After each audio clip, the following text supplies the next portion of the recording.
राजेश्वर पैनुली जी एक ऐसा चेहरा थे कि अंतरिम सरकार में मुख्यमंत्री जी के सलाहकार रहे। 2007 के बाद से आज 27 का चुनाव आने को है, मतलब राजेश्वर पैनुली पर पार्टी भरोसा नहीं कर पाई। 2012 में यदि राजेश्वर पैनुली को शायद भाजपा टिकट देती तो परिस्थितियां अलग होती। क्यों लगातार एक तरीके का प्रचार कहीं ना कहीं राजनीतिक रूप से किया जाता था कि इसकी क्षेत्र में पकड़ नहीं है। राजेश्वर पैनुली जी राजनीति में जिस धैर्यता का परिचय देना होता है, राजेश्वर पैनुली उसको दे नहीं पाते हैं। लगातार टिकट की दावेदारी करते हैं और टिकट नहीं मिलता फिर निर्दलीय ताल ठोक देते हैं। 2017 में मुझे काफ़ी उम्मीद थी कि 2012 में भी कैंडिडेट नहीं है तो जो सिटिंग गेटिंग या जो पुराना वो है वो कहीं ना कहीं खत्म। मुझे कभी भी नहीं लगा कि राजनीतिक स्थिरता ज़्यादा जरूरी है कि जनता के साथ संवाद करना ज़्यादा जरूरी है। आज मानता हूँ कि वो मेरी भूल रही। मैं राजनीतिक रूप से अगर एक जगह पर टिका रहता तो मैं आज कहीं का कहीं। एक राजेश्वर पैनुली वो हुआ करते थे जो प्रतापनगर के हर जन मुद्दे पर मुखर होकर प्रतापनगर से लेकर और दिल्ली तक आवाज बुलंद करते। राजेश्वर पैनुली जी 2020-22 के बाद के हैं।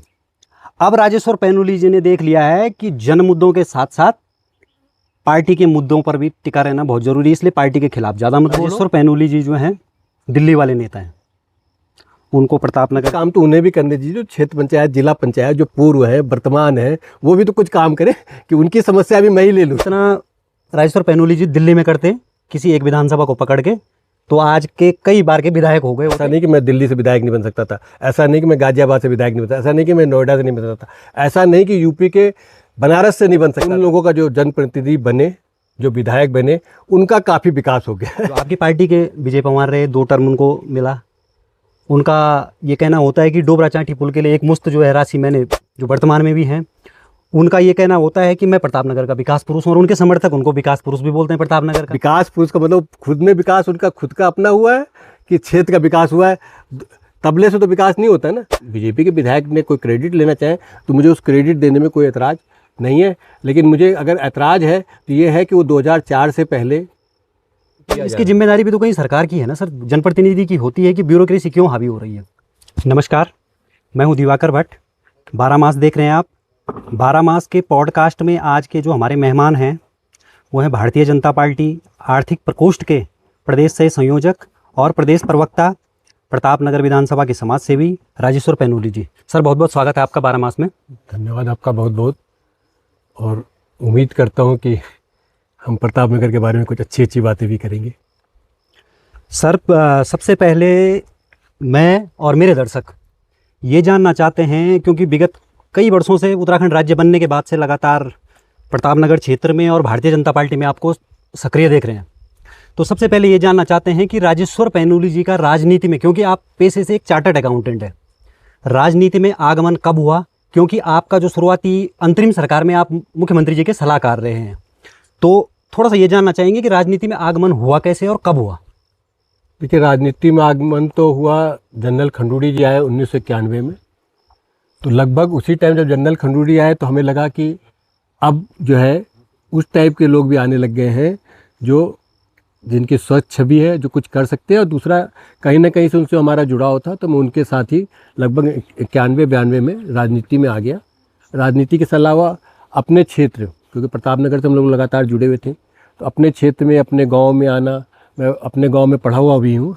बहुत से लोगों को लगता है कि शायद डायरेक्टली मैं वहीं चला गया, लेकिन ऐसा नहीं है। मैं अपने गांव के कोटाल गांव में जो है तीसरी या चौथी में पढ़ा हुआ हूँ।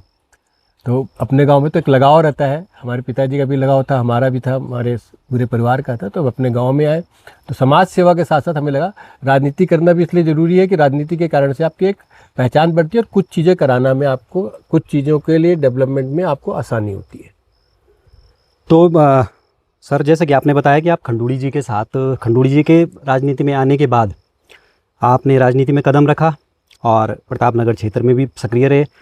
अब सवाल ये है सर, जो आम सवाल उठता है कि, और आपके चाहने वाले लोग और आपकी विधानसभा के लोग भी इस सवाल को बार बार पूछते हैं कि राजेश्वर पैनुली जी एक ऐसा चेहरा थे कि अंतरिम सरकार में मुख्यमंत्री जी के सलाहकार रहे। 2002 की परिस्थिति हम समझ सकते हैं कि वो तात्कालिक परिस्थितियां थी, पर 2007 से जो है राजेश्वर पैनुली जी भाजपा से टिकट की दावेदारी करते हैं और 2007 के बाद से आज 27 का चुनाव आने को है, मतलब राजेश्वर पैनुली पर पार्टी भरोसा नहीं कर पाई। तो ये कमियां सर किस स्तर पर रही आपके स्तर पर रही या पार्टी आपका आकलन नहीं कर पाई? देखिए, माना तो ये जानना चाहिए कि मेरे स्तर पे रही होगी। मैं राजनीतिक रूप से कभी उतना परिपक्व नहीं हुआ होऊंगा जो टिकट की दावेदारी में उसको एक्चुअल टिकट में कन्वर्जन के लेवल तक पहुंच पाऊँ। तो हो सकता है कि मेरा संगठनात्मक अनुभव उतना नहीं हो। दूसरा, लगातार जो मुझे अपने प्रोफेशनल कामों से, जो बेसिकली तो मैं सीए हूँ, तो सीए की प्रैक्टिस क्योंकि दिल्ली करता रहा, तो हो सकता है मैं उतना टाइम जो संगठन को नहीं दे पाता हूँ, तो एक शायद वो कमी रही हुई। जहाँ तक क्षेत्र की जनता की बात है, क्षेत्र की जनता 2007 में भी चाहती थी, 2012 में भी चाहती थी, 2017 में भी चाहती थी, 2022 में भी चाहती थी, ऐसा मेरा मानना है। और मुझे लगता है कि संगठन भी कहीं ना कहीं से मानता है, लेकिन कुछ न कुछ संगठनात्मक दिक्कत रही होगी या कुछ फीडबैक शायद प्रॉपर न जा पाया हो प्रॉपर जगह तक, ऐसा मेरा मानना है। हमने 2007 से शुरुआत करी, तो 2007 का चुनाव हम देखते हैं कि 2007 में आप टिकट की दावेदारी करते हैं, आपको जो है पार्टी आप पर विश्वास नहीं जताती है, आप निर्दलीय चुनाव लड़ते हैं और तकरीबन 4000 के आसपास आप वोट लाते हैं, तीसरे नंबर पर स्टैंड करते हैं। उसके बाद खंडूड़ी जी मुख्यमंत्री बनते हैं। हालांकि बीच में कुछ समय के लिए परिस्थितियां अलग हो जाती है, पर 2012 का चुनाव, उस चुनाव में जो है भाजपा प्रदेश में मेजर जनरल भुवनचंद खंडूड़ी जी के नेतृत्व में लड़ती है और कहा जाता है कि राजेश्वर पैनुली जी बीसी खंडूड़ी जी के बहुत करीबी लोगों में थे। और आपने उस बात को अपने शुरुआती संबोधन में भी बताया कि आपने राजनीति उन्हीं के साथ ज्वाइन करी। तो पूरा चुनाव जो है 2012 का बीसी खंडूड़ी जी के नेतृत्व में लड़ा जा रहा था और बीसी खंडूड़ी जी का व्यक्ति, उनके साथी प्रतापनगर विधानसभा से दावेदारी कर रहे थे। और प्रतापनगर के आम लोगों का ये कहना है कि 2012 में यदि राजेश्वर पैनुली को शायद भाजपा टिकट देती तो परिस्थितियां अलग होती, पर आपको टिकट नहीं मिला। अब आपने पार्टी का नाम तो लिया कि पार्टी आंकलन नहीं कर पाई या मेरे स्तर पर कोई कमियां रही होगी, पर खंडूड़ी जी भी आपका आंकलन नहीं कर पाई, इससे ये लगता है। और आपने वो चुनाव निर्दलीय लड़ा फिर, और उसमें आप टोटल मत प्रतिशत का तकरीबन 20-21% वोट लाए और बहुत बढ़िया, तकरीबन 8000 के आसपास आपको वोट पड़े। तो 2012 की परिस्थितियां सर अलग थी, तो उस समय खंडूड़ी जी भी आपको क्यों नहीं समझ पाए? देखिए, आप थोड़ा सा मैं सुधार कर दूं, मैंने 2002 में भी टिकट की दावेदारी की थी, जनरल खंडूड़ी के साथ दावेदारी की। जनरल खंडूड़ी ने बोला भी तुम राजनीति में नए हो, भी थोड़ा चीज़ समझो। मैंने कहा जी ठीक है, कोई दिक्कत नहीं है। तो 2007 में मुझे उम्मीद थी कि टिकट मिल जाएगा, लेकिन तब तक जो हमारे जो पूर्व में लड़े हुए विधायक जी हैं, तब तक उन्होंने बीजेपी ज्वाइन कर ली थी। और शायद कई लोगों को लगा होगा कि राजनीति में उनका अनुभव अच्छा है, तो उन्हें टिकट 2007 में दिया गया। हम लोग जो पार्टी के फोरम पे कहा, वो पार्टी के फोरम में कहीं ना कहीं से मुझे ऐसा लगा कि शायद ये मैसेज लगातार जा रहा है कि मेरी वहाँ उपस्थिति नहीं है। तो उपस्थिति दिखाने का 2 ही 3 तरीके होते हैं, या तो प्रधान लड़ो, या जिला पंचायत लड़ो, या क्षेत्र पंचायत लड़ो, या इन सब चीज़ों में लड़ो। तो उपस्थिति आप कैसे दिखाओगे, क्योंकि आपको कहीं ना कहीं प्रूव करना था। क्योंकि लगातार एक तरीके का प्रचार कहीं ना कहीं राजनीतिक रूप से किया जाता था कि इसकी क्षेत्र में पकड़ नहीं है। तो क्षेत्र की पकड़ दिखलाने के लिए ज़रूरी था कि मैं दिखलाऊं कि भाई मेरे पास है, कुछ ताकत भी है, लड़ भी सकता हो सकता है मेरी अज्ञानता हो, राजनीतिक समझ कम हो, इन कारणों से मैं इंडिपेंडेंट लड़ा। मैं शायद इंतजार करता तो 2012 में शायद ऑटोमेटिक भी शायद मेरे को टिकट मिल जाता, हो सकता है। क्योंकि कई राजनीतिक जो हमारे सलाहकार या राजनीतिक जो हमारे गुरु हैं, राजनीतिक जो हमारे अभिभावक हैं, जो राजनीतिक रूप से जो संपन्न लोग हैं, राजनीतिक रूप से जिनको ज्ञान हमसे ज़्यादा है, उन्होंने कहा कि आप गलती नहीं करते, आप पार्टी के उस पर नहीं लड़ते, अगेंस्ट नहीं लड़ते, तो आपको 100% टिकट मिलता। अब आपकी दूसरी बात आ जाती है कि 2012 की बात है। 2012 में आप कह रहे हैं कि देखिए, भारतीय जनता पार्टी किसी मुख्यमंत्री, किसी अध्यक्ष, किसी उससे नहीं, एक संगठन है जो संगठन तय करता है। तो उसमें खंडूड़ी जी मुख्यमंत्री होते हैं, कोई और मुख्यमंत्री होता है, वो संगठन तय करता कि आप लड़ोगे, जीतोगे कि नहीं जीतोगे। 2012 तक मुझे ऐसी उम्मीद हो गई थी। 2 चीज़ें, एक तो मैं बड़ी अच्छी तरह से बताऊं कि मैं राजनीतिक रूप से शायद कभी भी इतना परिपक्व नहीं रहा। मुझे लगा कि मेरी जो जनता में पकड़ ज़्यादा है और मुझे जनता की आवाज़ उठानी चाहिए। और मुझे लगा कि जो हम बाकी लोगों से शायद कुछ ज़्यादा जानते समझते हैं, हो सकता है मेरी गलत फहमियाँ हो सकता है मेरी समझ ना हो, तो मुझे फिर से दिखाना पड़ेगा कि आप राजनीतिक रूप से। तो हमने वापस लड़ा और अच्छे वोट भी मिले और उम्मीद भी जगी कि शायद उस समय तो ये भी माना भी जा रहा था कि शायद मैं निर्दलीय भी जीत जाऊँ, नहीं जीत पाया। उसके कुछ कारण रहे होंगे। उस समय शायद जनरल खंडूड़ी भी अपना इलेक्शन हार गए, जबकि वो जितने जिनके नाम से पूरा इलेक्शन लड़ा जा रहा था वो खुद भी हार गए। तो ये राजनीतिक रूप में होता रहता है, ऐसा मेरा मानना है। और जहाँ तक टिकट मिलना ना मिलना, ये कई चीज़ों पे डिपेंड करता है। कोई आपकी जान पहचान, कम से कम भारतीय जनता पार्टी उस टाइप की पार्टी नहीं, कांग्रेस पार्टी नहीं कि एक नेता का 10 टिकट है, दूसरे नेता के 15 टिकट है, तीसरे नेता जिसका जैसा कद वैसे टिकट है। भारतीय जनता पार्टी में ऐसा संभव नहीं होता। भारतीय जनता पार्टी कई तरीके से काम करती है, कई स्तरों से उनके पास इन्फॉर्मेशन आती है, कई स्तरों पर उसका डिस्कशन होता है, तब जाकर के वो टिकट मिलता है। सर अब आप थोड़ा सा आगे बढ़े हैं, तो उसके बाद भी आप रुके नहीं। 17 में भी आपने दावेदारी करी और फिर आप चुनाव लड़े। और इसमें सर एक पक्ष ये आता है, जो बात बीच बीच में आप भी जिक्र कर रहे थे जनता का, वो जनता के बीच में एक परसेप्शन है। वो परसेप्शन ये है कि राजेश्वर पैनुली जी राजनीति में जिस धैर्यता का परिचय देना होता है, राजेश्वर पैनुली उसको दे नहीं पाते हैं। लगातार टिकट की दावेदारी करते हैं और टिकट नहीं मिलता, फिर निर्दलीय ताल ठोक देते हैं। तो एक तो ये चीज़ हो गई। और दूसरा सवाल मेरा इसी से रिलेट ये है कि 2017 में आप चुनाव लड़ गए, पर उसके बाद आपने एक और स्टेप ले लिया। 2018 में आपने जो है भाजपा में शामिल होने की बजाय आप कांग्रेस में शामिल हो गए। तो ये क्या था? हालांकि फिर आपने जो है अपनी भूल सुधार करी, फिर वापसी करी। देखिए 2017 की जहाँ तक बात है, 2017 में मुझे काफ़ी उम्मीद थी कि 2012 में भी कैंडिडेट नहीं है, तो जो सिटिंग गेटिंग या जो पुराना वो है वो कहीं ना कहीं ख़त्म हो गया। और उस टाइम के वर्तमान प्रमुख जो हमारे क्षेत्र से 2 प्रमुख आते हैं, तो दोनों प्रमुख हमारे साथ थे। कई क्षेत्र पंचायत हमारे साथ थे, कई लोग दूसरे लोग थे वो हमारे साथ लगातार रहे। तो उन सबका ये लगातार ये कहना था कि आपकी छवि अच्छी है, आपको लड़ना चाहिए। अब दूसरी बात आपने कही कि राजनीतिक स्थिरता नहीं है, तो मुझे कभी भी नहीं लगा कि राजनीतिक स्थिरता ज़्यादा ज़रूरी है कि जनता के साथ संवाद करना ज़्यादा ज़रूरी। मुझे हमेशा प्रायोरिटी लगी कि हमें जनता के साथ संवाद और जो जनता की इच्छाएं हैं उनके अनुरूप चलना चाहिए। क्योंकि कहीं ना कहीं से हमारी पहचान लगातार, जो 2007 की बात करें, 2012 की बात भी करें, तो ज़्यादातर पहचान जो मुझे मिली वो जनता के कारण से मिली। किसी हम संगठन विशेष के कारण से कहीं बहुत ज़्यादा पहचान में मैं कभी भी नहीं रहा, मतलब उस समय भी नहीं रहा, और अब भी मुझे नहीं लगता कि मैं बहुत से ज़्यादा संगठनात्मक पहचान से ज़्यादा हूँ। मैं जनता की पहचान से मुझे लगता रहा कि मैं ज़्यादा रहा। तो 2017 में क्योंकि प्रेशर इतना हो जाता है, जब आप राजनीति में रहते हैं तो आपके पास प्रेशर इतना हो जाता है दूसरे लोगों का, जो आपके साथ जुड़े रहते हैं कि नहीं लड़ो। तो आप क्योंकि जनता की आवाज़ पर लड़ रहे थे, पार्टी की आवाज़ से आपको लगा, और दूसरा फिर से मैं वही बात दोहरा देता हूँ कि राजनीतिक परिपक्वता उतनी नहीं है। वो परसेप्शन मेरे पास कभी नहीं रहा कि राजनीतिक रूप से कि आप एक जगह पे टिके रहें तो आपके वोट के, मुझे लगता है कि जो जनता हमें टिका के रखेगी तो जनता हमारे साथ खड़ी होगी।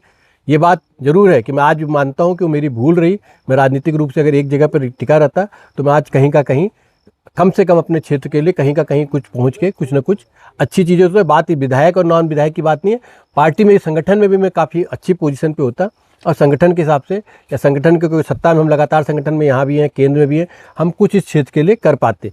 तो उस भूल को सुधार किया मैंने 2022 में जाकर के कि अब मैं नहीं लड़ूंगा। और मैंने अपने साथियों को भी बोला जो लगातार मेरे पर प्रेशर बना के रखते थे कि आप लड़ो, तो मैंने सबको बोला देखो मैं 2022 में दावेदारी कर रहा हूँ, मेरे साथ खड़े हो तो ठीक है, नहीं खड़े हो तो भी ठीक है, मैं अपनी भारतीय जनता पार्टी में वापस हूँ। 2018 की जो बात करते हैं, कांग्रेस ज्वाइन करने की बात करते हैं, वो भी आउट ऑफ फ्रस्ट्रेशन, और जो हमारे साथ के लोग लगातार जो थे, जो दूसरे थे, उनका लगातार प्रेशर था कि पार्टी आपको रिकॉग्नाइज नहीं कर रही है तो आप पार्टी में क्यों हैं, आपको कोई भी रिकॉग्नाइज। तो हमारा बेसिकली मेरा जो हमेशा ध्येय ज़्यादा रहा कि जनता की सेवा और अपने क्षेत्र की सेवा में करें, चाहे वो पार्टी कोई भी हो तो उसके साथ चले।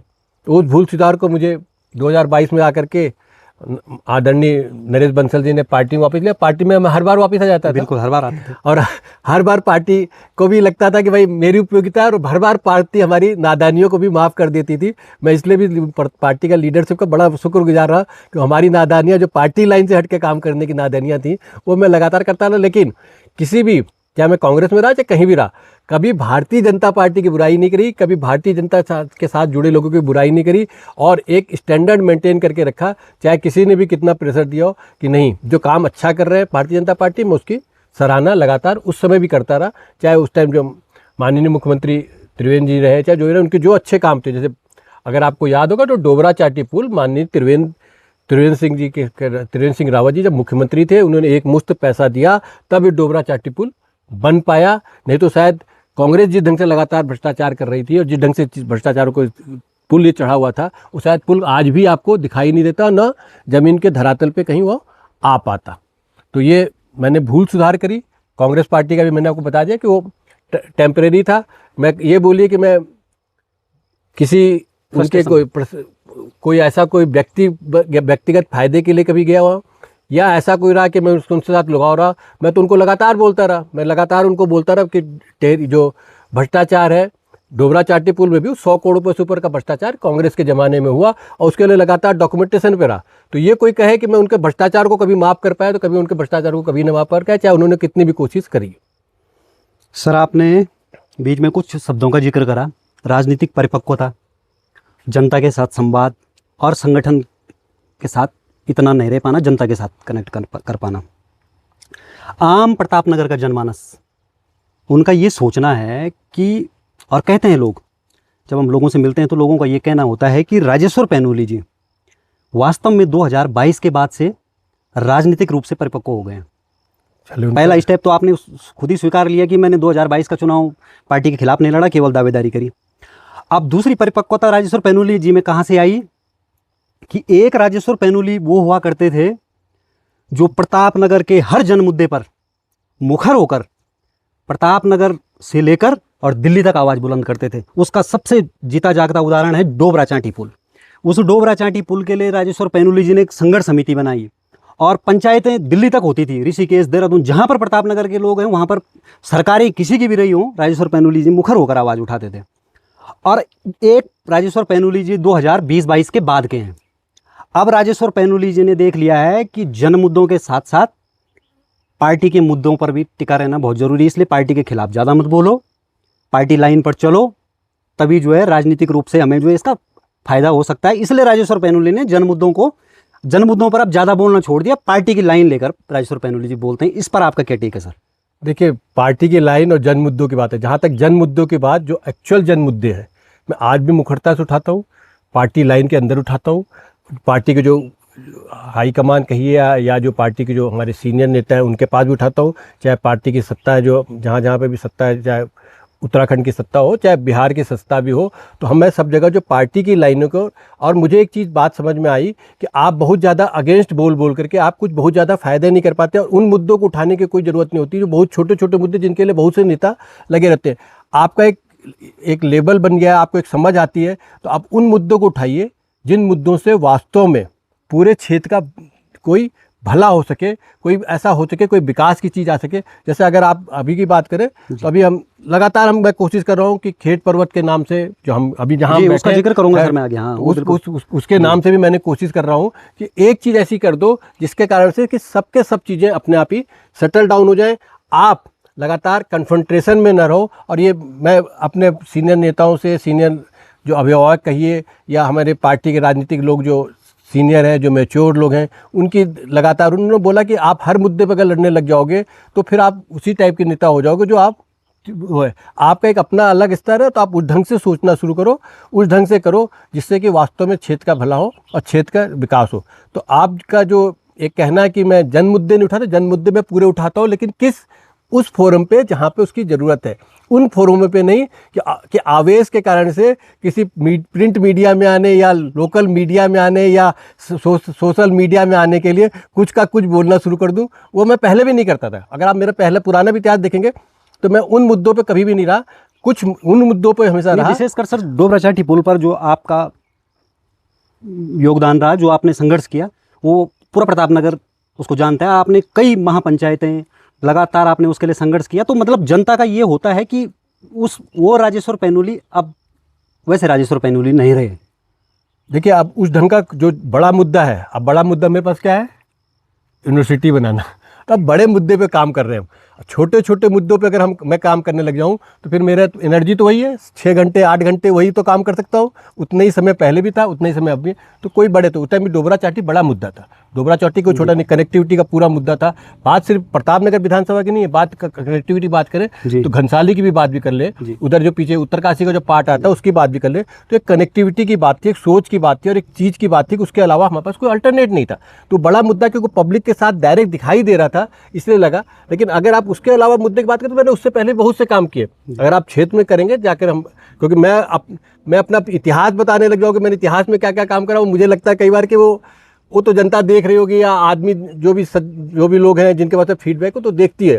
तो मैं इतिहास में नहीं जाता कि मैंने इतिहास में क्या क्या काम किया, क्या क्या नहीं किया, आगे मैं क्या काम कर सकता हूँ, मैं उन पे ज़्यादा फोकस कर रहा हूँ कि परिपक्वता के साथ, पार्टी लाइन के साथ कैसे मैं सत्ता के साथ रह करके कैसे इस क्षेत्र का वास्तविक विकास कर सकूँ, जो ज़मीन पे दिखाई भी दे और जिससे जो पलायन बहुत बड़ा मुद्दा है उस मुद्दे को भी रोकने में कुछ ना कुछ सफलता मिले और जो नॉर्मल जीवन यापन करने में जो कठिनाई इस टिहरी झील के कारण से हुई थी वो कहीं ना कहीं जाकर के रुके।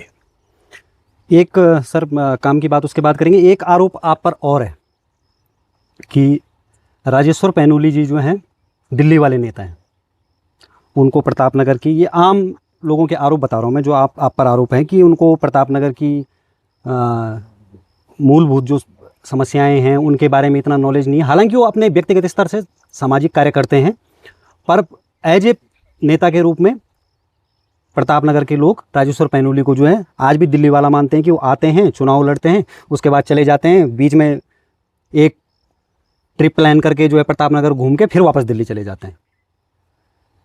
अब उन लोगों को तो मैं संदेश ही देना चाहूँगा। अब खड़ंजे के नेताओं को खड़ंजे की उत्साह आती है, वही प्रचार करते हैं। अब जनता से पूछो, जनता को सब पता है कि मैं कितना आता हूँ। और ये जो लोग जो हमारे पर इल्ज़ाम लगाते हैं वो या तो देहरादून खुद रहते हैं या टिहरी रहते हैं। उन्हें ये नहीं समझ में आता कि मैं दिल्ली से उनसे पहले पहुँच जाता हूँ। आज भी अगर मैं दिल्ली से पहुँचता हूँ मैं उनसे पहले पहुँच जाता हूँ और उतनी जगह, क्योंकि मैं तो फोकस्ड हूँ ना, मेरा तो एक एम है कि जी समस्या समझो, समस्या का समाधान देखो और काम करो। उनका दूसरा एम रहता है कि खड़ंजे के ठेकेदारी में वो पूछने जाते हैं भाई ठेकेदार ने कितना काम किया, कितना हिस्सा आया, कितना नहीं आया। तो वो वाली समस्या या वो उनका प्रावधान शायद मैं उतना अच्छी तरह से नहीं समझता और वो चाहते होंगे शायद ऐसा कि वो उस ठेकेदारी में भी ये इन्वॉल्व हो जाए तो जिससे हमें फ़ायदा हो। कुछ जो उस टाइप के लोग हैं उनका हो सकता है। आम जनता को बड़ी अच्छी तरह से पता है और आम जनता को मैं आज तक कभी किसी, चाहे हाईकमान के नेता हों चाहे लोकल लेवल के नेता हों, मैंने कभी किसी से नहीं छिपाया कि मेरा प्रोफेशन वो है, मेरे खाने कमाने की जगह वो है, मैं अपना धन वहाँ से कमाता हूँ, अपना परिवार उस पैसे से चलाता हूँ। और जहाँ तक मैं एकमात्र, और मेरे हो सकता है एक आध दो नेता और हैं जिसके पास अपना घर है, जो अपने गांव में पढ़ा भी है, जो आज भी अपने गांव में अपने ही घर में जा कर के रहता है। उस ढंग के नेताओं से नहीं कि जो बाहर से आते हैं, कल उल्टे सीधी जगह पे नाम पे अपना जोड़ कर रखे हैं और ये कहना चाहते हैं कि देहरादून में रहने को मानते हैं कि प्रतापनगर में रहते हैं। अगर इतने ही बड़े वो प्रतापनगर में रहने वाले होते तो वो बता दें कि ऐसी कौन सी समस्या जो मैं नहीं जानता हूँ, इनफैक्ट वो नहीं जानते होंगे कि मैं मॉडर्न टेक्नोलॉजी से लेकर के, कंप्यूटर से लेकर के जो युवा है उसके साथ डायरेक्ट जुड़ा हुआ हूँ। मुझे किसी सेक्रेटरी की ज़रूरत नहीं पड़ती। अधिकतर लोग मेरे से पूछते हैं भाई साहब आपका अपना ही फ़ोन है? मैं बोलता हूँ देखो एक ही फ़ोन है मेरे पास और ये डायरेक्ट नंबर है, डायरेक्ट मैं खुद ही उठाता हूँ। मेरे को पीए की ज़रूरत नहीं पड़ती या मेरे को उन लोगों की ज़रूरत नहीं पड़ती जो झूठ बोले कि मैं आज इस क्षेत्र में हूँ और रहते किसी और क्षेत्र में और रहते कहीं और हो। तो वो मुझे झूठ बोलने की भी ज़रूरत नहीं पड़ती और फ़ोन भी मैं डायरेक्ट उठाता हूँ। और वो धीरे धीरे मुझे लगता है अधिकतर लोगों को भी समझ में आ गया कि जी मैं फ़ोन भी डायरेक्ट उठाता हूँ, मैं बात भी मैं डायरेक्ट करता हूँ। और समस्याओं का जहाँ तक उन लोगों के पास तो मुझे नहीं पता, उनको यही समस्या पता होगी कि जी इस गांव में रोड नहीं गई या इस गांव में नहीं गई। उनसे ज़्यादा जानता हूँ, उनसे ज़्यादा मेहनत करता हूँ। अब इल्ज़ाम लगाने के लिए तो देखिए, क्योंकि वो एक संगठित होकर के इल्ज़ाम लगाने में, क्योंकि उनको उसमें फ़ायदा है इसलिए लगाते होंगे। आम जन से आप पूछिए तो आम जन में आपको पता चलेगा। मुझे एक एक गाँव की समस्या का पता होता है, एक एक गाँव के लोगों का पता होता है, एक एक गाँव के जो भी किसी भी गांव वालों को लगता है छोटे मोटे नेताओं से नहीं होता, वो मेरे पास ही आते हैं, वो मुझसे ही पूछते हैं और मैं उस करता हूँ। कुछ काम तो उन्हें भी करने दीजिए, जो क्षेत्र पंचायत, जिला पंचायत जो पूर्व है, वर्तमान है, वो भी तो कुछ काम करें कि उनकी समस्या भी मैं ही ले लूँ। सर इसी से कनेक्टेड एक दूसरी बात है। कई लोग ये भी कहते हैं कि राजेश्वर पैनोली जितने पिछले 25-30 वर्षों, 25-26 वर्षों से जो है प्रतापनगर में जो है संघर्ष कर रहे हैं, इतना राजेश्वर पैनोली जी दिल्ली में करते किसी एक विधानसभा को पकड़ के तो आज के कई बार के विधायक हो गए होते। क्योंकि उदाहरण भी हमारे उत्तराखंड के कई, चाहे रविंद्र नेगी ले लो, मोहन सिंह बिष्ट ले लो, वहाँ पर वो जो है सक्रिय पॉलिटिक्स में बहुत आगे हैं, आज विधायक बन गए, कई कई बार के विधायक हैं। तो राजेश्वर पैनुली ने गलती कर दी कि यहाँ प्रतापनगर की धूल फांक रहे हैं, इतनी विकट भौगोलिक परिस्थितियों में दिल्ली में आसानी से कहीं चुनाव लड़ देते, अपना कारोबार भी चलता रहता। देखिए वो लोग हैं राजनीतिक, वो प्योर राजनीतिक है। मैं कहीं ना कहीं से इमोशनली, व्यक्तिगत रूप से, अपने गांव से, अपने क्षेत्र से जुड़ा हूँ। विधायक बनना मेरे लिए कभी भी कोई बहुत बड़ी समस्या नहीं रही। विधायक मैं कहीं से भी बन सकता था। आपकी बात बिल्कुल ठीक है। ऐसा नहीं कि मैं दिल्ली से विधायक नहीं बन सकता था, ऐसा नहीं कि मैं गाजियाबाद से विधायक नहीं बन सकता, ऐसा नहीं कि मैं नोएडा से नहीं बन सकता था, ऐसा नहीं कि यूपी के बनारस से नहीं बन सकता था या यूपी के लखनऊ से नहीं बन सकता। तो मैं सब जगह से हो सकता है कि मैं कोशिश करता था। तो बात विधायक बनने की ज़्यादा महत्वपूर्ण है कि बात यह है कि विधायक बन के आप अपने क्षेत्र के लिए कुछ करो। वहाँ करने वाले बहुत हैं, यहाँ करने वालों की दिक्कत है। तो जहाँ दिक्कत है वहाँ रहना जरूरी है, न कि जहाँ पर सब लोग भेड़ चाल चल रहे हैं तो मैं भी भेड़ चाल चलने का। मेरा राजनीतिक, मैं तो कई बार लोगों से मिलता हूँ, कई लोग ऐसे रहते हैं जो हार जाते हैं फिर मुंह लटका के घूमते रहते हैं। मैं बोलता हूँ इतने लोगों ने जन सम्मान दिया तो बड़ी अच्छी बात है, उन्होंने मेरे को रिकॉग्नाइज करा तो अच्छी बात है। राजनीतिक रूप से आप एमएलए बने कि नहीं बने, जनता के दिल में और जनता के आपके साथ पहचान है। सिर्फ विधायक बनना या विधायक बन के मंत्री बन जाना, ये कभी भी मेरा न पहले का भी उद्देश्य था। मैं तो कई बार बोलता हूँ कि मैं जितना बड़ा पद किसी भी जनप्रतिनिधि का है, उससे बड़ा सम्मान जो है उनको, जो पद के कारण सम्मान मिलता है, वो मुझे अपनी पढ़ाई के कारण वो सम्मान कहीं ना कहीं से मैं ले लेता हूँ। मैं किसी से मिलना चाहूँ तो उस पढ़ाई के कारण मिल पाता हूँ। ये मत सोचेगा कि उस पढ़ाई या उस सोशल स्ट्रक्चर के कारण से मिल पाता हूँ जिनके लोग अधिकतर विधायक या लोग कोशिश ही करते रहते हैं। तो वो स्ट्रक्चर मेरे पास है। मतलब वो कोई सोचे कि एमएलए बनना मेरा उद्देश्य है, एमएलए मतलब मेरे को कई बार लगता है कि बहुत ऐसी बात करते हैं जो सिर्फ राजनीति करते हैं। मैं सिर्फ राजनीति नहीं करता। अब सर आगे बढ़ते हैं। अभी कुछ दिन पहले जो है हमने देखा कि राजेश्वर पैनुली जी मुख्यमंत्री जी से मिलते हैं और मुख्यमंत्री जी को एक मांग पत्र देते हैं और उसमें जो विशेष जिक्र करते हैं वो करते हैं कि प्रतापनगर विधानसभा के खैट पर्वत पर एक अंतर्राष्ट्रीय स्तर का विश्वविद्यालय। तो सबसे पहले तो मैं और मेरे दर्शक भी ये जानना चाहेंगे कि वो थीम क्या है कि खैट पर्वत पर जो है कैसी यूनिवर्सिटी है और कहाँ पर वो यूनिवर्सिटी बनेगी। पहले तो आप इसके बारे में करिए, फिर इस पर मैं और सवाल लूँगा। अब आप आ जाइए, खैट पर्वत उसका नाम है जी। जैसे आप कई बार सुनते हो कि रामदेव जी का पंतांजलि हरिद्वार में, हरिद्वार में नहीं है जी, वो हैदराबाद में है। मुझे लगता है वो हरिद्वार से 20 किलोमीटर दूर है। तो एक तो एक गलत फहमी कोई निकाल दे कि खैट पर्वत का मतलब खैट पर्वत होता है, ठीक है ना। बनारस यूनिवर्सिटी बनारस में नहीं बनी थी, जिस समय बनी थी वो बनारस का आउटर पार्ट था। नाम उसका काशी हिंदू विश्वविद्यालय था, बाद में बनारस यूनिवर्सिटी हुआ, जो भी अलग अलग नाम बदलते रहे। तो वो एक कॉन्सेप्ट था उनका, स्वर्गीय मदन मोहन मालवीय जी का, कि उन्होंने उस ज़माने में एक यूनिवर्सिटी बनाई जिसके कारण से आज भी पूरे विश्व में वो जाना जाता है। और वो भी किस लिए, काशी हिंदू विश्वविद्यालय, मतलब वो कहते हैं कि हिंदू विश्वविद्यालय, उसके बाद दूसरे विश्वविद्यालय भी बने अलग अलग समीकरणों, अलग अलग जातिगत या अलग अलग धर्म के हिसाब से। लेकिन उस समय जो बनाया उन्होंने अंग्रेजों के शासनकाल में पार्लियामेंट में जाकर के बोला, पार्लियामेंट में भाषण दिया, लोग उनके साथ जुड़े, कई जगह के राजा महाराजा जुड़े और जो बनारस यूनिवर्सिटी है उनको वहाँ के लोगों ने ज़मीन दी। तो पहला ये कॉन्सेप्ट बदल लीजिए कि मैं कोई खैट पर्वत का मतलब ऊपर मंदिर में या उस जगह को करने वाला हूँ जी। खैट पर्वत का मतलब होता है जो उसके सराउंडिंग्स हैं, जो लोग उनसे प्रभावित हैं, वहाँ पर हम करेंगे। मेरा जो अपना कॉन्सेप्ट हमेशा से रहा है, दो चीज़ों का मिक्स कॉन्सेप्ट है यूनिवर्सिटी बनाने में। एक तो हमें अपना कल्चर, अपनी संस्कृति, भारतवर्ष की संस्कृति, भारतवर्ष की टेक्नोलॉजी को जोड़ करके मॉडर्न टेक्नोलॉजी के साथ कैसे इंटीग्रेट किया जाए, उसमें किया जाए और उसमें कहीं ना कहीं से कुछ लोकल भाषा की हो। और दूसरा कॉन्सेप्ट ये है कि हम बनारस यूनिवर्सिटी की तर्ज पे यहाँ पर यूनिवर्सिटी एक ही कैंपस में नहीं बना सकते। बनारस यूनिवर्सिटी का कैंपस अगर आपको पता है तो 5-6 किलोमीटर का टोटल कैंपस है, बहुत बड़ा कैंपस है, अपने ज़माने का ही बहुत बड़ा कैंपस है और आज की डेट में भी बड़ा भारी कैंपस है। और बनारस यूनिवर्सिटी का कैंपस सिर्फ यूनिवर्सिटी नहीं, उसमें उसके अपने जो छोटे छोटे कॉलेज होते हैं, 6th क्लास से उसका बेसेंट थियोसॉफिकल सोसाइटी था, काशी हिंदू विश्वविद्यालय, काशी हिंदू क्या नाम था, महिलाओं के, लेडीज़ के लिए था, ऐसे लड़कों के लिए भी काशी बॉयज़ था, वो सब उसी के पार्ट थे, यूनिवर्सिटी के पार्ट। तो हम ये चाहते हैं कि हमारे बच्चे जो है नीचे से लेकर ऊपर तक पढ़े। एक ही जगह की बात नहीं होगी, सिर्फ एक ही इसकी बात नहीं होगी, हमें उसको करना पड़ेगा। हमारे पास यहाँ ऐसा कोई नहीं कि 6 किलोमीटर की कोई एक जगह है जहाँ हम 6 किलोमीटर का जगह बना सकें। तो हमें कहीं ना कहीं से उसको इंटीग्रेट करना पड़ेगा।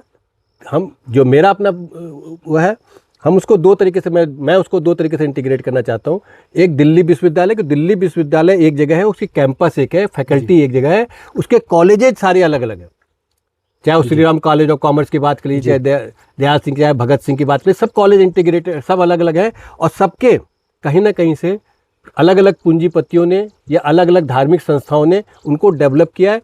उसको कंट्रोल दिल्ली यूनिवर्सिटी करता है, उसकी फैसिलिटी दिल्ली यूनिवर्सिटी, उसके जो क्या सिलेबस होंगे वो दिल्ली यूनिवर्सिटी डिसाइड करता है, उसका वाइस चांसलर जो दिल्ली यूनिवर्सिटी है, उसकी डिग्री वो दिल्ली यूनिवर्सिटी। तो एक स्टैंडर्ड जो स्टैंडर्डाइजेशन करने का काम है वो दिल्ली यूनिवर्सिटी। तो हमारा जो खैट पर्वत का दो चीज़ों का हम स्टैंडर्डाइजेशन करेंगे, करना धीरे धीरे हम चाहेंगे कि पूरे उत्तराखंड में एटलीस्ट हो, उत्तराखंड के अगर बियॉन्ड भी हो तो हम वहाँ भी रखना चाहेंगे अपने यूनिवर्सिटी की ब्रांचेज या इंडिपेंडेंट कॉलेज। लेकिन उसका स्टैंडर्डाइजेशन यहीं प्रतापनगर से होगा। उसका और इसके पीछे कॉन्सेप्ट क्या है?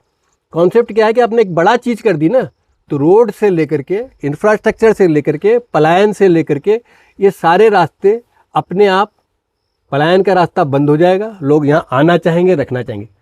अगर आप उसमें यूनिवर्सिटी के बारे में कुछ और पूछना चाहें तो मैं और भी चीज़ें भी बता भी सकता हूँ कि हम कितने कॉन्सेप्ट लेवल पे।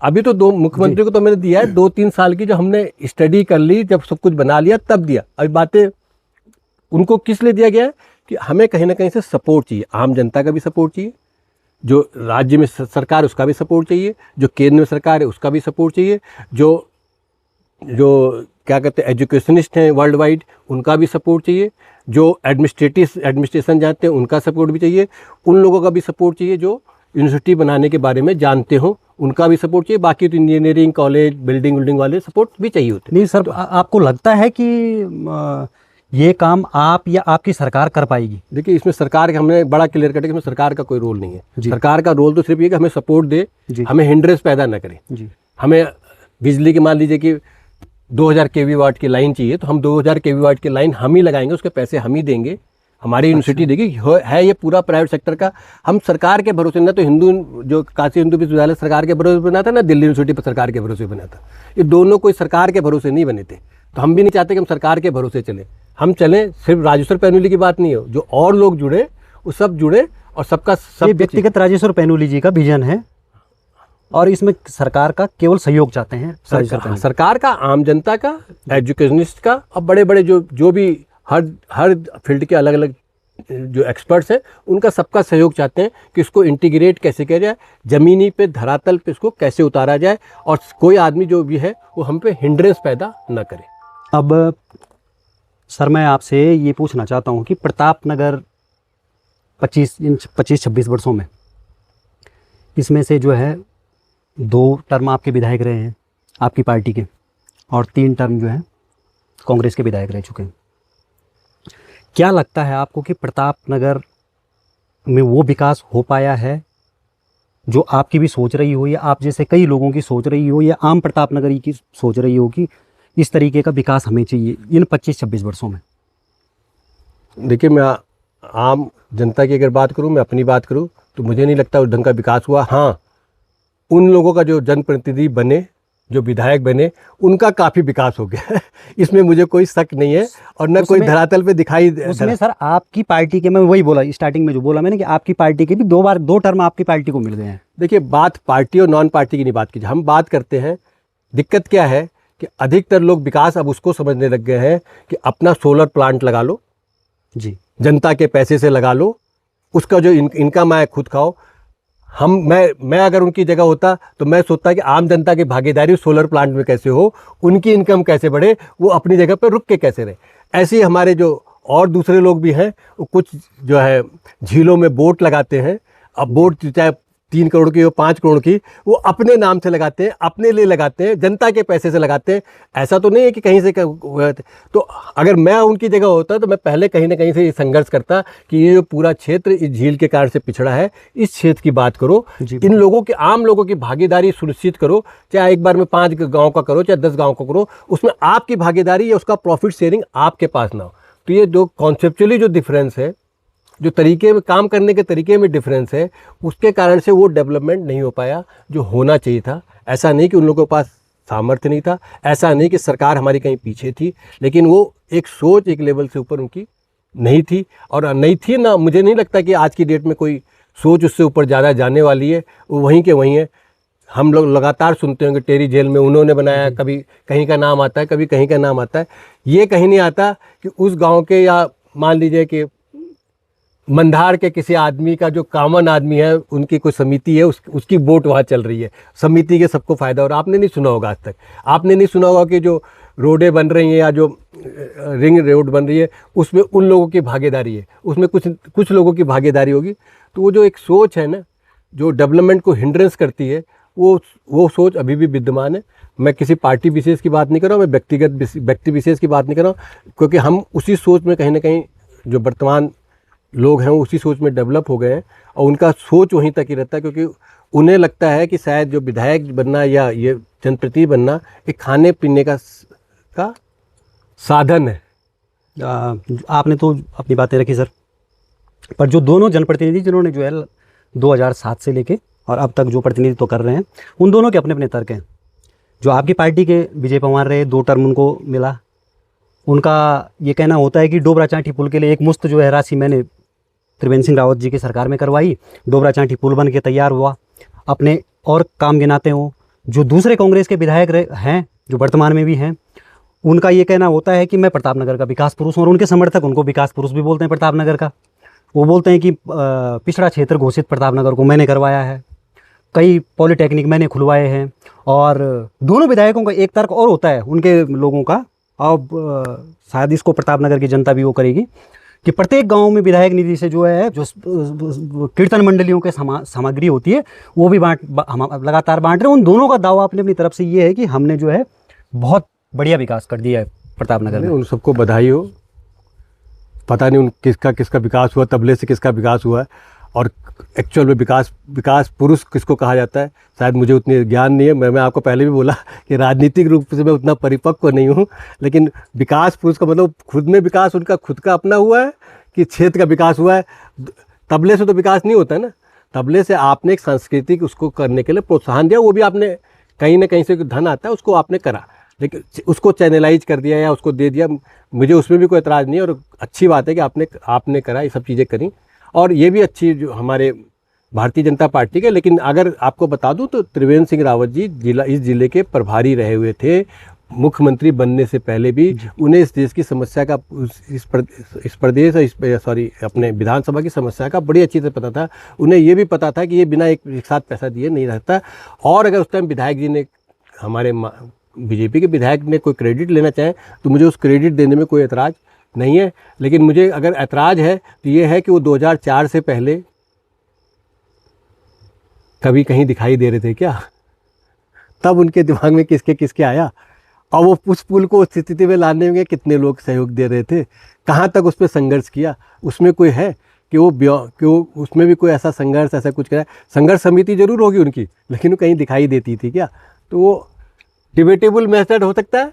और सबका धन्यवाद कि बहुत अच्छे काम किए उन्होंने, आगे भी अच्छा काम करें, लेकिन एक सोच से ऊपर काम करें। सिर्फ अपना ही विकास न करें, जनता का विकास की अगर बात सोचे तो ज़्यादा अच्छा है।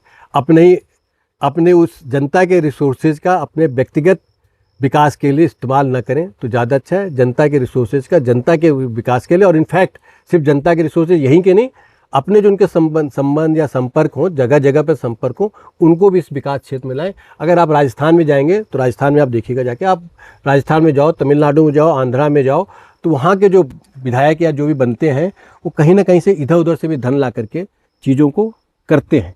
और ऐसा नहीं है कि वो अपने व्यक्तिगत विकास में ज़्यादा ध्यान देते हो। हमारे यहाँ एक परंपरा सी बन गई कि व्यक्तिगत विकास को ही विकास पुरुष कहा जाता है, तो ये उनकी सोच है। अच्छा सर, मैं थोड़ा सा ये एक सवाल मैं आपकी राज्य सरकार पर लेना चाहूँगा।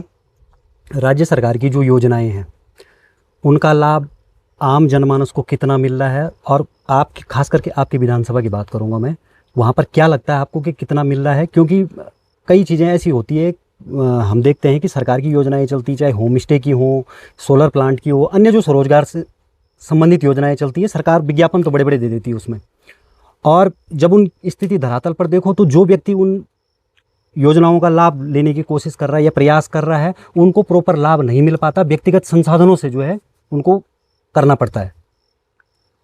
तो इसमें कमी सरकार इस वहाँ के स्तर की है या स्थानीय जनप्रतिनिधि की है या अधिकारियों की? इस पर क्या टेक है सर आपका? देखिए, हम दोनों चीज़ों की बात कर लेते हैं।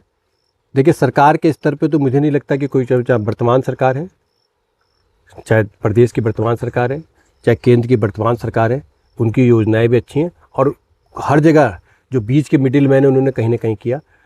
जनप्रतिनिधियों के साथ क्या है, मुझे कई बार ऐसा लगता है कि जो जनप्रतिनिधि बने, चाहे प्रधान बने, चाहे क्षेत्र पंचायत बने, चाहे जिला पंचायत बने, उन्हें कहीं ना कहीं से वो ट्रेनिंग का एक अभाव रह जाता है। वो उन चीज़ों का जगह पर पहुंचाने में उनमें से नहीं होता। और आप कई प्रधानों को जानते होंगे, जो प्रधान बनते हैं वो देहरादून में मिलते हैं, अपने गांव में भी नहीं मिलते हैं। जबकि प्रधान बेसिक इकाई है। जो लोग इल्ज़ाम लगाते हैं ना कि हम, देखिए, विधायक तो बाहर कहीं भी रह के काम कर सकता है, प्रधान को तो अपने गाँव में, क्योंकि वो बेसिक इकाई है। क्षेत्र पंचायत बेसिक इकाई है, जिला पंचायत बेसिक इकाई है। तो उसे अपने क्षेत्र में काम करना चाहिए, अपने चीज़ों को समझना चाहिए। सरकार से, हाँ, देखिए, हमारी सरकार तो अगर आप देखिए तो जन जन की सरकार, घर घर की सरकार, गांव गांव तक जाकर के प्रचार करना। और ब्यूरोक्रेसी की हमेशा एक हर्डल रहती है। ब्यूरोक्रेसी, नौकरशाही जिसको भी कहा जाता है, उसको रहता है। वो शायद अंग्रेजों के ज़माने से एक हो गया, अंग्रेजों के क्या बादशाहों के ज़माने से आ गया, वो उनके इनबिल्ट हो गया। उस इनबिल्ट को धीरे धीरे कम किया। इसकी जिम्मेदारी भी तो कहीं सरकार की है ना सर, जनप्रतिनिधि की होती है कि ब्यूरोक्रेसी क्यों हावी हो रही है। देखिए, ब्यूरोक्रेसी आज की डेट में आप बात करें तो उतनी हावी नहीं है। अगर आप पहले अगर आप ब्यूरोक्रेसी के हावी को अगर आप 100 नंबर देते हो, तो आज की डेट में जो ब्यूरोक्रेसी हावी होगी मैक्सिमम से 20 से 30% रहेगी। अधिकतर जगह तो उनको कहीं ना कहीं ऑनलाइन करके दूसरे तरीके से उनके ऊपर कहीं ना कहीं नकेल कस दी गई है। इतना आसान अब नहीं रहा है जो पहले बड़े आसानी से कर लेते थे कि फाइलें मूव नहीं करेंगी, ये चीज़ें मूव नहीं करेंगे। अब आपको बहुत सी चीज़ें ट्रांसपेरेंट कर दी गई। तो नौकरशाही, क्योंकि कुछ चीज़ों के लिए वो फील्ड में वही रहते हैं, कुछ चीज़ों के लिए वो लगातार एक कम्युनिकेशन का सिस्टम रहता है। कुछ जगह पे क्या होता है, जो हमारे जनप्रतिनिधि क्योंकि उतने रिसोर्सफुल नहीं रहते या अवेलेबिलिटी उनकी कम रहती है, तो वो उतनी चीज़ें नहीं समझ पाते। लेकिन अगर आप सत्ता की बात करें, पार्टी की सत्ता की बात करें, केंद्र सरकार की सत्ता की बात करें, तो हमने अब ब्यूरोक्रेसी पे बहुत काफ़ी हद तक कंट्रोल कर दिया। और आप मान के चलिए अगले 4-5 साल में इतना कंट्रोल हो जाएगा कि ब्यूरोक्रेसी का मतलब नौकरशाही, जो शाही शब्द है ना, वो हट करके सेवक शाही आ जाएगा, या सेवक ही रह जाएंगे। ये बात आपकी मान के चलिए। सर, बाइंड अप की तरफ भी चलते हैं। 2027 के लिए राजेश्वर पैनुली जी कितने आश्वस्त हैं पार्टी से अपनी? देखिए, मैं सब जगह बताता हूँ कि हमारे यहाँ शायद 19-20 लोग हैं, क्योंकि वर्तमान में जो जी है, बहुत दावेदार हैं जी। वर्तमान में जो, क्योंकि पार्टी के कैंडिडेट के अलावा दूसरे कैंडिडेट हो गए, तो इसलिए कई लोगों को लगता है। नहीं, उनमें से एक कैंडिडेट राजेश्वर पैनुली जी ऐसे हैं कि जो लगातार राज्य बनने के बाद से हर चुनाव में दावेदारी कर रहे हैं। नहीं, और भी होंगे। नहीं, आप भारतीय जनता पार्टी के लेवल पे देखा जाए, जो आप तब से दावेदारी कर रहे हैं।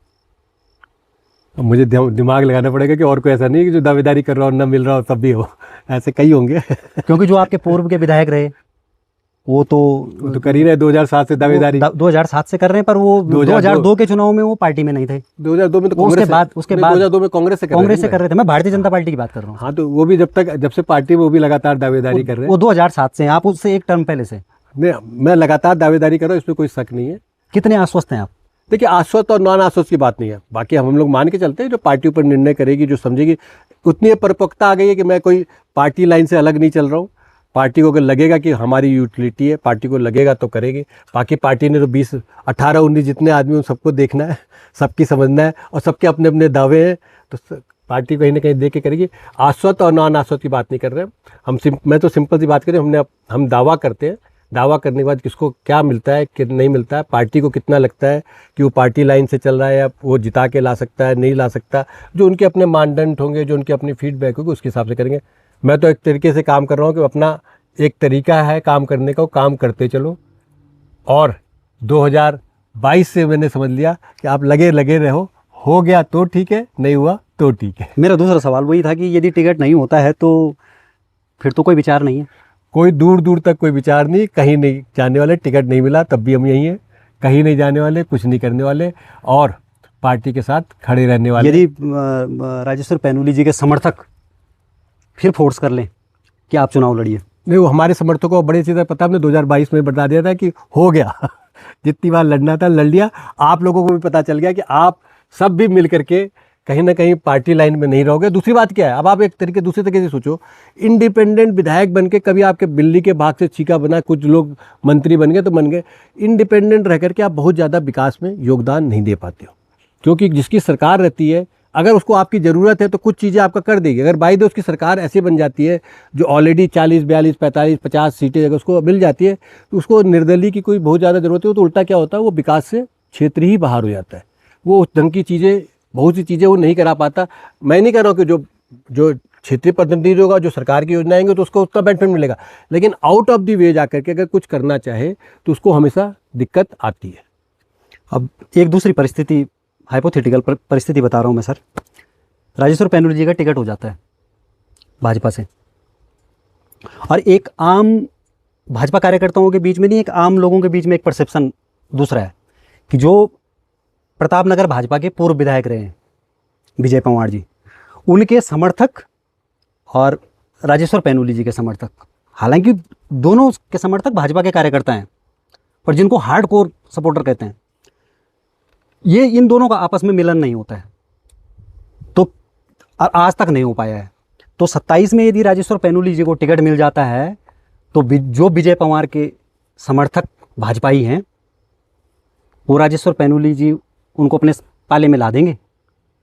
देखिए, विजय पवार जी के जो व्यक्तिगत समर्थक हैं या आपका जो समझना है, राजेश्वर पैनुली तो मान के चल सकता है कि जो जनता हमारे समर्थन में है, पूरी पार्टी हमारे समर्थन में होगी, जो भी खिलाड़ी जो उसको भी टिकट मिलेगा उसके साथ खड़ी होगी, किसी व्यक्ति विशेष के साथ वो खड़ी नहीं होगी। और आपस में टकराव की बात उन लोगों में होती है जो उस ढंग के ट्रेंड नहीं होते, जिनको लगता है कि पर्सनल बेनिफिट लेना है। अधिकतर लोगों को पता है कि राजेश्वर पैनुली जब जीतने जा रहा है तो कोई पर्सनल बेनिफिट के लिए जीतने नहीं जा रहा है, या राजेश्वर पैनुली को टिकट मिला तो कोई पर्सनल बेनिफिट। राजेश्वर पैनुली को टिकट मिला है तो क्षेत्र के विकास के लिए मिला है, पार्टी ने कुछ अच्छी कैंडिडेटी देखी हो तो उसके साथ ही खड़े रहेंगे। मैं उनके बारे में कोई कमेंट नहीं करना चाहता कि वो क्या, उनका क्या है। मुझे नहीं लगता कि वो भी कहीं विरोध करेंगे या कुछ करेंगे, वो भी हमारे साथ खड़े होंगे। अंत में सर, यदि आपको मौका मिलता है तो 4-5 कोई ऐसे काम हैं आपकी नज़र में कि जो, एक तो आपने यूनिवर्सिटी का बता दिया जिस पे आपने प्रयास भी शुरू कर दिया अपना, 4-5 कोई ऐसे काम प्रतापनगर की जनता को कि यदि मैं प्रतिनिधि बनता हूँ, जब विधायक बनता हूँ तो ये प्राथमिकता होगी मेरी। देखिए, अगर सबसे बड़ी प्राथमिकता अगर आप मानिए जी, सब तो जो हमारे कई जगह भी कनेक्टिविटी, रोड की कनेक्टिविटी नहीं है, उसको हम सब जगह पर रोड की कनेक्टिविटी लाएंगे। कई जगह जो हमारे हॉस्पिटल्स या उस जगह पे देखते हैं आपकी, कई जगह पे हॉस्पिटल्स कुछ सरकारी एडेड हैं, कुछ नहीं भी हैं। तो हमारी प्राथमिकता ये भी है कि जो सरकारी एडेड हॉस्पिटल हैं उनमें प्रॉपर डॉक्टर आने लग जाए। उनके लिए क्या दिक्कतें आ रही हैं, उन डॉक्टरों की फैसिलिटी मिले। कई, अगर आपको याद होगा तो हमारे महारानी माला राज्यलक्ष्मी शाह जो मेंबर पार्लियामेंट है, उन्होंने चौंड के लिए भी काफ़ी चीज़ें दी हैं, काफ़ी चीज़ें, ऑक्सीजन की बात करें या किसी की भी बात करें, तो हमारी रहेगी कि पूरे क्षेत्र में मेडिकल की सुविधा, जो हम लोग लगातार मेडिकल की सुविधा की बात करते हैं, वो पूरी तरीके से आए। हमारी दूसरी कोशिश ये भी रहेगी कि जो स्कूल है, चाहे वो प्राइवेट सेक्टर के स्कूल ला पाएँ, चाहे गवर्नमेंट सेक्टर के स्कूल ला पाएँ, जो अफोर्ड कर सके यहाँ का कॉमन आदमी, उस ढंग की और अच्छी व्यवस्था के साथ स्कूल में टीचर्स आएँ। अब मुझे कई बार ऐसा लगता है कि मैं व्यक्तिगत रूप से किसी से मिलूंगा तो लोगों का कॉन्फिडेंस, या पढ़े लिखे टीचर से उनका कॉन्फिडेंस बढ़ता है कि भाई इसके क्षेत्र में जाएंगे तो ये मुझे व्यक्तिगत समर्थन भी देगा, और उनको लगता है कि ये समर्थन जो सरकार से नहीं मिल पाता। क्योंकि कई जगह मैंने देखा कि टीचरों में बड़ी हताशा, निराशा रहती है कि स्मार्ट क्लासेस नहीं चल रही, ये नहीं चल रही। उन चीज़ों को हम कट डाउन करेंगे। तीसरी रही कि कोशिश में हमारी है कि किसी भी ढंग से जो डोबरा चाटी बोल रहे हैं, झील के कारण से जो नुकसान हमारे लोगों का हुआ है या इस क्षेत्र के लोगों का हुआ है, चाहे उसमें जुआ पट्टी के लोगों का हुआ, जुआ पट्टी के भी बहुत से मकान गए, उन लोगों को हर हालत में प्राथमिकता के बेसिस पे काम मिले, उनकी भागीदारी हो, नेताओं की भागीदारी कम हो, आम जनता की भागीदारी हो, जिससे उनका जीवन यापन सुगम हो, सुरक्षित हो और अच्छी तरह। चौथी रहेगी जो मेरे सबसे बड़ी याद रहती है कि ऑल इंडिया इंस्टीट्यूट से लेकर के दूसरे इंस्टीट्यूट में कहीं ना कहीं से, क्योंकि हम रिमोट से जाते हैं, हमारा एक आदमी यहाँ से जाता है ऑल इंडिया इंस्टीट्यूट में, अगर गया उसको कोई बीमारी हो गई तो सुबह वो 5 बजे से लाइन में लगेगा, तो वहाँ उसकी व्यवस्था नहीं होती। नंबर 1, हमें उसकी प्रायोरिटी नहीं मिल पाती, क्योंकि लोकल जो लोग रहते हैं उनको प्रायोरिटी मिल जाती है, कहीं ना कहीं से कुछ मैनेज कर लेते हैं, या कहीं ना कहीं से उनका रहता है कि भाई 5 बजे सुबह भी जा सकते हैं, 4 बजे भी जा सकते हैं दूसरे दिन। तो हमारी प्रायोरिटी रहेगी कि यहाँ के लोगों को, चाहे दून हॉस्पिटल की बात करें, चाहे कोई भी हॉस्पिटल की बात करें, कोई एक्स्ट्रा ऑर्डिनरी कोई भी है, तो यहाँ से वो जब जाएं तो उनको प्रायोरिटी बेसिस पे देखा जाए, और चाहे किसी भी ढंग की सुविधा हो, चाहे उसमें कैंसर से रिलेटेड हो, चाहे लंग से रिलेटेड हो, चाहे हार्ट से रिलेटेड हो, चाहे बोन से रिलेटेड हो, वो सुविधा प्रायोरिटी बेसिस पे हो, और कोशिश ही की जाए कि डेडिकेटेड टीम रहे कि उनको हर दिन जो है 50 आदमी हमारे देखने हैं, और हम उसके लिए कोऑर्डिनेट करके यहाँ से लोगों को भेज पाएँ। रहेगी। और उसके अलावा रही गई जो मेरी, कि हमें टिहरी डैम से लगभग प्रदेश सरकार को लगभग 200 करोड़ रुपए हर साल मिलते हैं। तो हमारे ये है कि हमारे क्षेत्र में जो बिजली की व्यवस्था है, अगर सब जगह से आप 100 रुपये लेते हो 10 यूनिट के, तो हमारे जो हैं उनसे पर यूनिट, मैं नहीं कर रहा एकदम फ्री, 2 या 3 रुपये पर यूनिट लो, क्योंकि बिजली एक ऐसी चीज़ नहीं इसको चोरी करके आप नीचे बेच सकते हो। बिजली आप अपने घर में ही लगाओगे, तो उस फंड में से कुछ एलोकेशन, चाहे वो THDC की तरफ से भी एलोकेशन कराइए, चाहे जो आपको सरकार को एलोकेशन मिला, क्योंकि हक हमारा है। हक, हम सबसे विषम परिस्थिति में कौन रह रहा है? हम लोग जो यहाँ के हैं, वो विषम परिस्थिति में नहीं जो बाहर से आके चुनाव लड़ रहे हैं। हम विषम परिस्थिति में, तो हम विषम परिस्थिति में हैं, तो हमें उसका हक मिले, उसका कुछ शेयर मिले, कुछ चीज़ें मिलें। और इसके अलावा मुझे लगता है 4 हो गए, कि और भी बताने के लिए मेरे पास बहुत सी चीज़ें हैं, चाहे वो सेम मुकेम। मैं तो यहाँ पर टूरिस्ट सर्किट भी करना, टूरिस्ट सर्किट की रेट भी करना चाहता हूँ सर। इसमें मेरा एक वो है, जो आपने लास्ट पॉइंट भी बोला, टिहरी बांध का बोला आपने, बिजली का स्पेसिफिक उस मुद्दे पे, और जो टूरिज्म सर्किट की बात कर रहा हूँ मैं, as a Bharatiya Janata party के प्रवक्ता, as a Bharatiya Janata party के पदाधिकारी, कहीं ना कहीं जिम्मेदारी इसके लिए आप स्थानीय जनप्रतिनिधि को ही नहीं दे सकते हो, इसके लिए जिम्मेदार आपकी सरकार भी है, क्योंकि लगातार 10 वर्षों से आपकी सरकार इस प्रदेश में है। देखिए, बात ये नहीं होती, वो कहते हैं ना कि बच्चा जब रोता है तभी उसकी माँ दूध पिला पाती, तो जो बच्चे रोने वाले बच्चे हैं ना, वो अपने लिए ज़्यादा रो लेते हैं वो जनता के लिए रो नहीं पाते। नहीं, तो उसमें सर, उसमें भी मैं आपको इंटरप्ट करूंगा, उसमें भी विधायक जी का ये एक चीज़ कहना होता है कि सरकार को मैं लगातार प्रस्ताव देता हूँ, और हमारे प्रस्तावों को जो है सरकार नीचे की तरफ, हमारी जो फाइलें हैं उनको नीचे रख देती है। तो 2012 से 2017 तक किस कहाँ रखी थी फाइलें? मैं विगत 10 वर्षों की बात कर रहा हूँ सर। तो नहीं, उस समय की बात भी करें ना, ऐसा तो है नहीं कि आज से आए, वो भी 20 साल से है, तो बताए ना कहाँ रखी थी फाइलें। उस समय तो बताते हैं कि हमने ओबीसी की फाइल जो है ऊपर ही ऊपर जो नहीं, बात देखो, ओबीसी भी सेंट्रल में ओबीसी जो एक्चुअल में प्रॉपर ओबीसी होना चाहिए, तो नहीं कराए।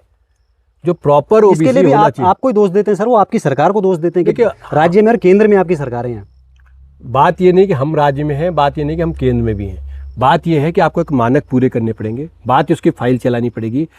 हमारे वर्तमान विधायक ये बताएं, क्या उन्होंने कोई फाइल ऐसी मूव करी है, कोई ऐसे जो डाटा जो उसके मानक के हिसाब से बनता हो, वो डाटा कलेक्ट किया है? उन डाटाओं के बेसिस पे आप आगे चल रहे हो, कि सिर्फ हवाई बातें करते चल रहे हो कि उन्होंने नहीं किया, इन्होंने नहीं किया? आपने कोई होमवर्क करा है तो होमवर्क के साथ आओ। आपने जब ओबीसी जिस ज़माने में डिक्लेयर हुआ था, उस समय जो कोई होमवर्क किया हो तो उस होमवर्क के साथ आओ। क्या उस पैरामीटर को आप मीट आउट करते हो कि नहीं करते हो? जब आप पैरामीटर ही मीट आउट नहीं करना चाहते, आप फाइल ही नहीं बनाना चाहते, आप मेहनत ही नहीं करना चाहते, आपका सारा दिमाग सिर्फ इस पर लगा रहता है कि कैसे निधि बटे और कैसे वो खड़ंजों के ठेकेदारी में से पैसे आए, तो आप उन चीज़ों के बड़ी बातों नहीं सोचते, बड़ी बातों आप आराम से टालते रहते हो। चलिए सर, आपने 12 मास को समय दिया, इसके लिए आपका बहुत बहुत धन्यवाद, और हमारी तरफ से, हमारी पूरी टीम की तरफ से आपको बहुत बहुत शुभकामनाएं। धन्यवाद आपको भट्ट जी, आपको भी, और पूरी 12 मास की टीम को भी बहुत बहुत धन्यवाद।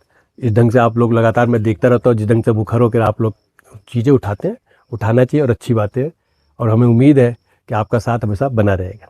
धन्यवाद।